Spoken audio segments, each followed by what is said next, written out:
Ok, un cordial saludo. Mi nombre es Pedro Antonio Andrade Andrade. Junto a mi compañero John Freddy Ramírez Bernal haremos una ponencia sobre la hipertensión arterial y tratamiento con espironolactona.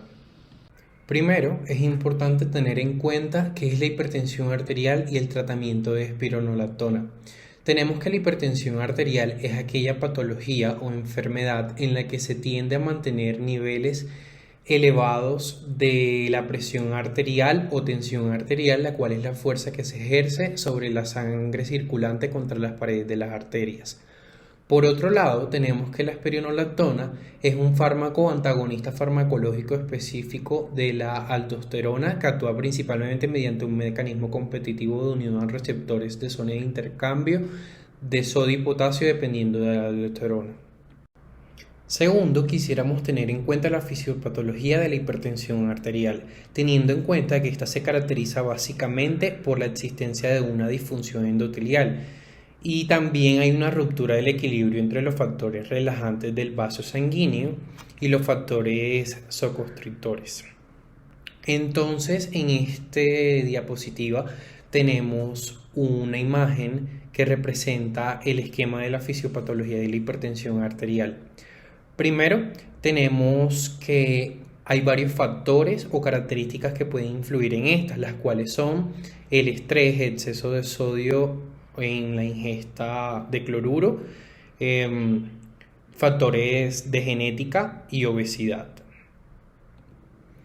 Entonces tenemos principalmente que el estrés lleva a un incremento de la actividad simpática y esto a su vez conlleva a mayor contractilidad. Hay que tener en cuenta que esto permite que haya una hipertrofia muscular en el corazón.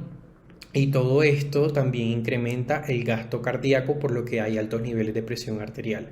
Por otro lado, tenemos que el exceso de ingesta de cloruro de sodio nos va a llevar a una retención de agua y sales. Esto también hace que incremente la precarga y también el gasto cardíaco, lo que también conlleva a altos niveles de presión arterial. Asimismo, tenemos que los factores o determinantes genéticos llevan a un incremento del sistema renina-angiotensina-aldosterona. Y también se tiene en cuenta que hay alteraciones en la membrana celular, lo que hace que haya una vasoconstricción funcional y esto también lleve a altos niveles de presión arterial. Del mismo modo, tenemos que la obesidad es otra de las características que influyen en esto y este hace que se dé la hiperinsulinemia, que también lleva a una vasoconstricción y también lleva a una hipertrofia estructural que hace que haya una mayor resistencia periférica y haya mayores niveles de presión arterial en el corazón. Asimismo, nos parece muy importante tener conocimiento y explicar las implicaciones para los pacientes y cuidadores de convivir con la hipertensión arterial. En esto tenemos como 4 características o implicaciones principales.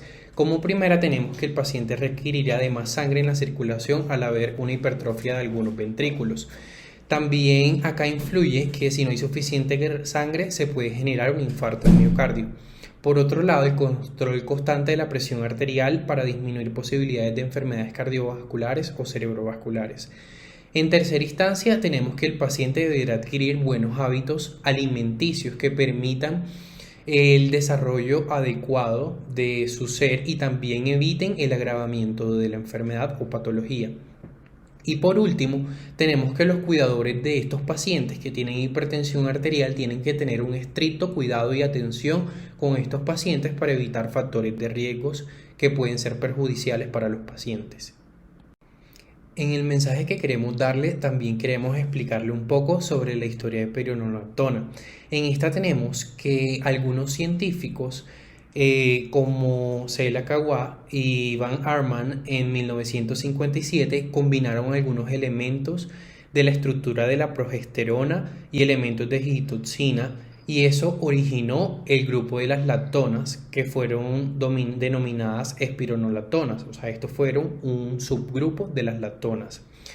Después de esto, 3 años después, en 1960, lograron desarrollar una molécula más potente y de mejor absorción intestinal, lo que permitía un mayor rendimiento de este medicamento o fármaco. Bueno, para hablar un poco de la farmacocinética de este compuesto, lo primero pues es tratar la absorción. La absorción se da entre un 70 y un 90% en el tracto gastrointestinal. Bueno, también se observó de que el mayor pico de concentración plasmática se da entre las 2,6 y las 4,3 horas y pues se observó también de que se incrementa la biodisponibilidad cuando se consumen alimentos entre un 95,4%. Y con respecto a la distribución, pues la espironolactona se une a los metabolitos, sus metabolitos se unen a las proteínas plasmáticas en un 90%. Hablando ya del metabolismo, y pues esta es metabolizada por el hígado principalmente, y pues sus principales metabolitos activos son la cangrenona y la 7-alfa-tiometil espironolactona.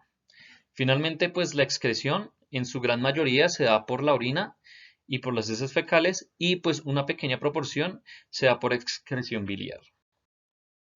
Bueno, para tratar la farmacodinámica de la espironolactona, pues lo primero es su acción antihipertensiva, en la cual pues esta bloquea el efecto de la aldosterona sobre el músculo liso arteriolar.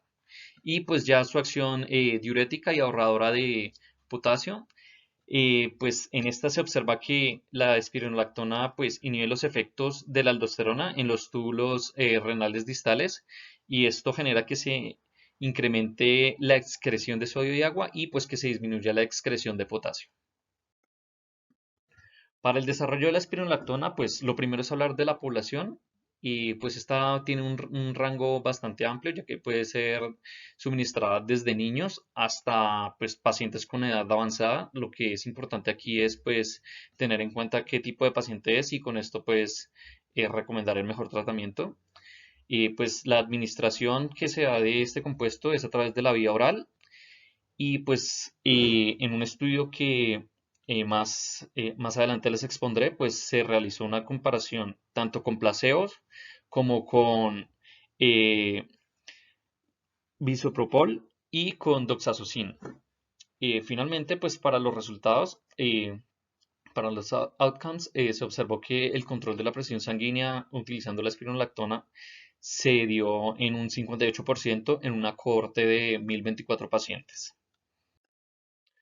Bueno, ya ahondando un poco más en lo que es el tratamiento, pues este tratamiento para de la espirulactona y se da con otros tres fármacos y se emplea para la hipertensión resistente.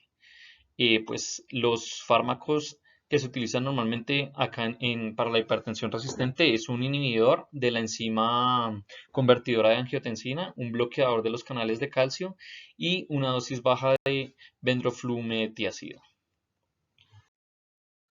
Bueno, como les mencioné anteriormente, pues este tratamiento se corroboró a través de un metaanálisis. Y en este metaanálisis pues se tuvieron en cuenta tres pruebas de control aleatorio, dos estudios observacionales y pues esto subyació en una corte de 1024 pacientes en total en toda la Unión Europea. Pues este tratamiento se analizó durante 10,3 meses y pues acá lo que se hizo fue una comparación entre los tres compuestos mencionados anteriormente y pues utilizando estos tres compuestos se, se unió la espironolactona por un lado, por otro lado se contrastó con doxazocin y por otro lado con bisoprolol. Pues lo que se observó aquí es que el mejor tratamiento, los mejores resultados fueron dados por la espironolactona, la cual nos dio pues un 58% de control de la presión sanguínea con respecto a un 42% del doxazocin y un 43% del bisoprolol.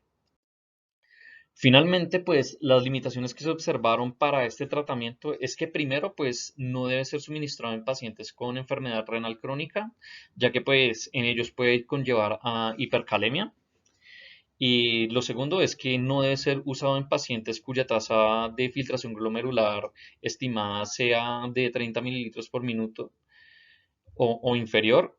Y pues finalmente también pues no se puede suministrar en pacientes cuya concentración de potasio en plasma sea de 4,5 micromolares sobre litro o menor. Pues acá están nuestras referencias y muchas gracias por la atención prestada.